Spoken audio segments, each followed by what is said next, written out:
Alright folks, this is a John Deere 80 corn planter that we bought because we're going to try to do a bunch of corn this year because we spent too much in buying corn to feed the deer last year. So we put our heads together and thought, well, maybe we could plant some corn because we got a tractor. Maybe we could plant some corn, have what we needed to feed the deer, and then sell the other as deer corn. So we bought us a corn planter. Now this corn planter this was a 4-row corn planter. Now you see that right there? Now we painted it, but we cut it in half because a 4-row corn planter was a little too much for what our tractors will handle. And I didn't feel like toting it 5 miles down the road to go plant corn being 12 foot wide. So we cut it in half. So now we have two 2-rows. So we got it in here in the shop and we're working on it. We got it sitting on the jack stands. And we found out we broke 3 chains. These chains right here. Right there. These chains. Now that is the chain that drives the actual seed fingers that put the seed out. And we have found out that the corn seed goes through here. Now these spots are for soybeans or sorghum or another plant that we're not going to use. So when we got it in here, 3 of those chains was broke. Now this is a brand new chain. Now we've already put the 2 chains on the other 2-row that we made.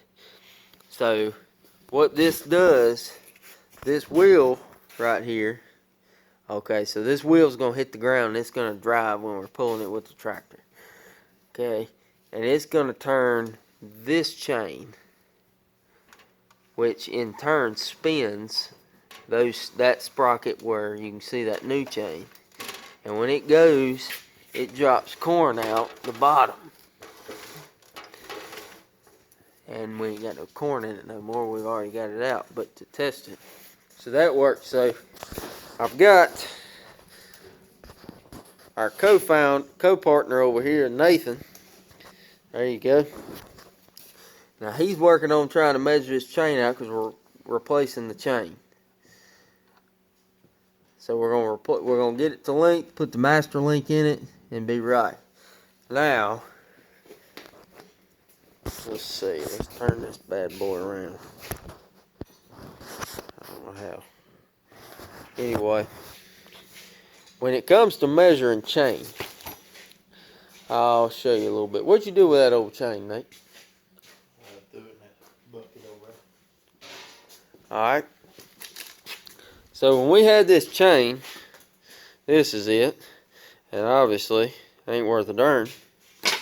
Old, rusty. So, I had to figure out what kind of chain to use. Now, it kind of looked like bicycle chain. So we tried that,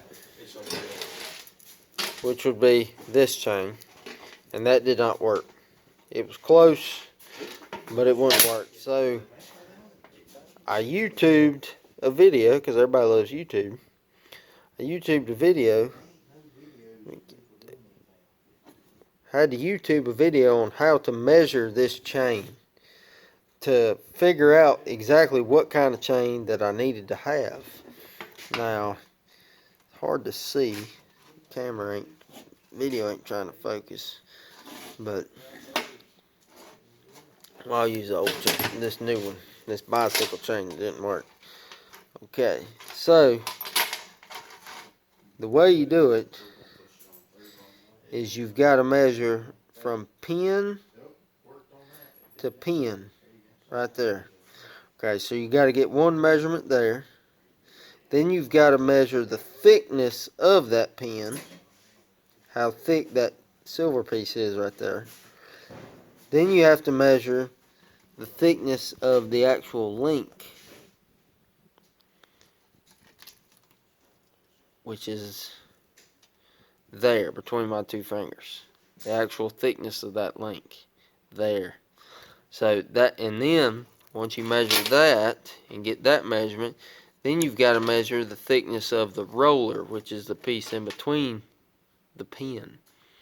And you measure that, and you figure up all your measurements, and then go to usrollerchain.com and you punch in all these measurements, and it'll come up with the chain that you need, which in our case was called a 410 bicycle chain. So I ordered 10 foot of 410 bicycle chain and 4 master links, and we was able to put it together and make a chain. And right there is the master where we connected them. Anyways, thanks for watching, and we'll have a video. I'll post a video up here of us using this thing so you can kind of let us know what we're doing wrong, because I'm sure we are. We're just learning this stuff, and any tips and suggestions will be greatly appreciated. Thanks.